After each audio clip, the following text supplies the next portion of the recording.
தீபாவளி திருநாள் இந்திய மக்கள் மிக முக்கியமான பண்டிகையாகும். யாரும் ஊரே யாவரும் கேளு என்னும் பழமொழிக்கேற்ப மொழி, இனம், மதம் கடந்து அனைத்து மக்களும் ஒற்றுமையுடன் கொண்டாடும் மகத்தான பண்டிகை நம் தீபாவளி. தென் இந்தியாவில் நரகாசுரன் என்ற தீய சக்தியை அழித்து கிருஷ்ண பகவான் வெற்றி பெற்ற திருநாள் தீபாவளி என்று கொண்டாடப்படுகிறது. வட இந்தியாவில் தீபாவளி என்று ராமரை போற்றி வழிபடுகின்றனர். ராமர் கொடியவனான ராவணனை அழித்துவிட்டு தனது வனவாசத்தை முடித்துக் கொண்டு அயோத்திக்கு திரும்பிய நாளே தீபாவளி திருநாளாக மலர்ந்தது என்று சொல்லப்படுகிறது.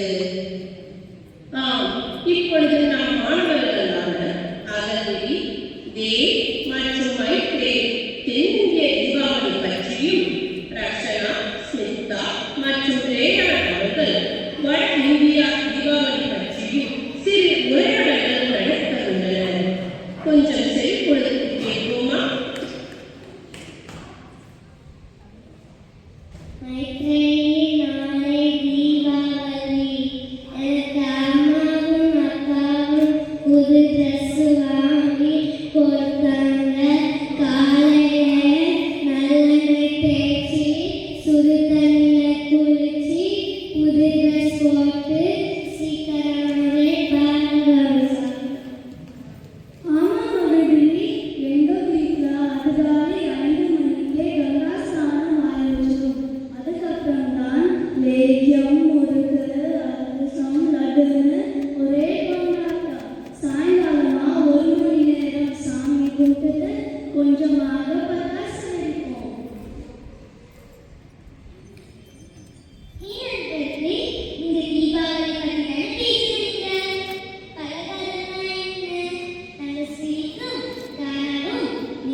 தீபாவளி பாராட்டு, அமைதி, அன்பு மற்றும் ஒற்றுமையை வளர்க்கிறது.